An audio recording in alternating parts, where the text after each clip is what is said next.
Hello YouTube. In my last video I talked to you about car buying and I suggested that you buy used instead of new. I know that some of you have or will have a fear of buying a used car because you may be worried about the potential maintenance cost. So today I want to talk to you about how that fear of spending money can actually cause you to give away money. I'm talking specifically about how the fear of costly repairs is driving people to purchase extended warranties that are not worth the money. I'm also going to tell you how you can ease those fears and keep your money in your pocket, or hopefully in an interest-bearing account. I would be willing to bet that most of you watching this video has received at least one telemarketer call trying to sell you an extended warranty on your vehicle. I know I get them on a pretty regular basis. Usually I just hang up, but sometimes if I'm bored, I will talk to them just so I can ask them questions that I know they can't answer honestly. Like, how many engines and transmissions have you paid to replace this year? But anyway, let's get into today's lesson.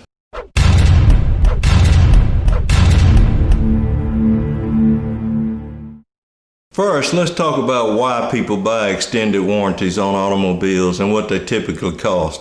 Most people who buy extended warranties are worried about failures to the most expensive components of their car, that being the engine and transmission. These fears are further perpetuated by the ads that you see on TV. A lot of these ads use celebrities to promote the sale of these products, which when you think about it is really kind of ridiculous. First of all, most of these celebrities have really expensive cars, and they usually have an assortment of cars. So I seriously doubt that they're worried about one of their prized possessions racking up a lot of miles and all of a sudden having a major failure. Most of them hardly ever drive these cars anyway, and I can assure you they are well maintained. And if there is any hint of a problem, they will more than likely just get rid of it and get another one. So first of all, I have a problem with the ultra rich trying to tell me that I should spend money on something that they would not spend money on themselves. Now, some of the people you see in these commercials may actually have an extended warranty on their vehicle or vehicles, but chances are it was part of the arrangement for them in endorsing these products. Then you have these so-called customers who are giving these compelling testimonials about how having an extended warranty saved them thousands of dollars when their car broke down. Now, I'm not saying that that never happens, but what I am saying is that the number of cases where that actually happens is very small compared to what they lead you to believe. Again, they are selling these products based on our fears that a major component on our car will fail and we won't have the money to fix it. So what do these protection plans typically cost? Well, depending on the make and model of your car, the amount of mileage it has, and how much coverage you want, you could spend anywhere from $350 to upwards of $2,000. Don't expect that $350 policy to cover your engine and transmission though. Now let's take a closer look at some of these inevitable failures and how often they really happen.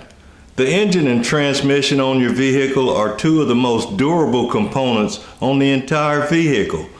They are the two main components that make up what is commonly referred to as the powertrain.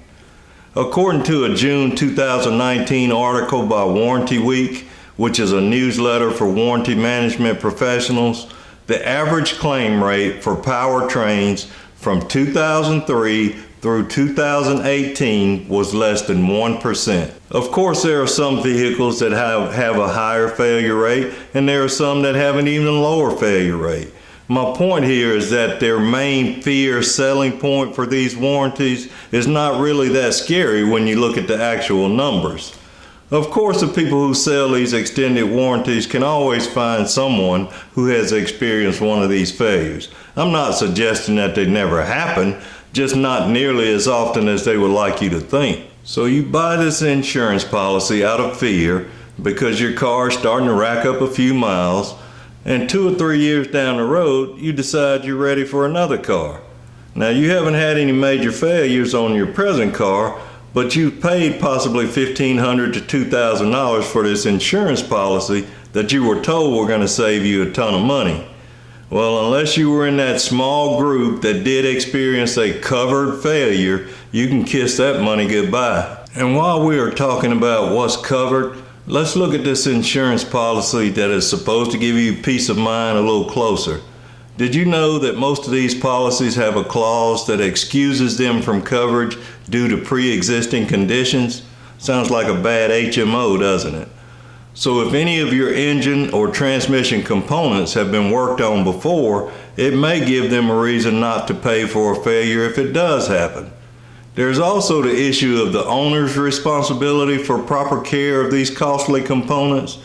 The number one cause of major engine failures and leading cause in transmission failures is lack of lubrication. Well, guess who is responsible for making sure these components have proper lubrication? That's right, you are. While I was researching this topic, I found numerous cases where the warranty company refused to pay for an engine replacement or repair because the failure was deemed to be caused by lack of lubrication. In one case I read, the vehicle owner had their oil changed and apparently the mechanic didn't secure the drain plug properly. The car had been slowly leaking oil for over a month before the engine seized up, and the check engine light never came on. Oh, and when the engine was taken apart to determine the cause of the failure, the warranty company also had a representative on hand just to verify the failure. If you are thinking that this vehicle owner had a good case against the oil change shop, well, it's not that simple. Remember, it had been over a month since the oil had been changed. Anything could have happened. They could argue that someone else had tampered with the drain plug, and that's just going to be a tough case to win. There are an alarming number of cases out there where the warranty company found a reason not to pay for these costly repairs. If you check the Better Business Bureau for complaints, you will find that in a lot of cases, the warranty company will simply refund the premium rather than pay for the repair.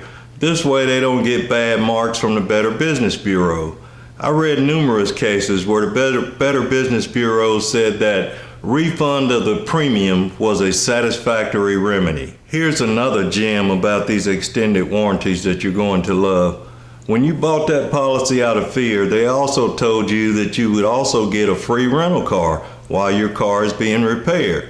What they didn't tell you, though, is that you may not qualify for that rental car until they determine that the failure is actually covered by your policy. So your car breaks down on a Thursday and you get it towed to the dealership because that's who you want to do the repair. Well, the dealership is kind of busy and they can't even begin to diagnose your car until Monday. And if it's an internal problem that requires a partial or full teardown to determine the problem, it may take a couple more days. Now it's been almost a week and you still don't have a rental car because they haven't determined the cause of the failure yet. And don't forget, if it's going to be a costly repair, the warranty company is going to want verification before they pay anything. Look, I could go on and on about why these plans are not worth the money, but I think you're getting the idea. Just one last tidbit for those of you who choose to buy a new car and also buy an extended warranty from the dealership. You should know that some of these dealerships actually make more money off of the extended warranty than they made on the sale of the car. That should tell you something right there. They usually require you to have your routine maintenance done by them, and some require you to have more frequent maintenance, and the cost of the policy is higher through the dealership. And if you finance this car through the dealership, they're also earning interest on the cost of the policy. The bottom line is that you're much better off putting that money into an emergency fund and covering the cost of repairs yourself.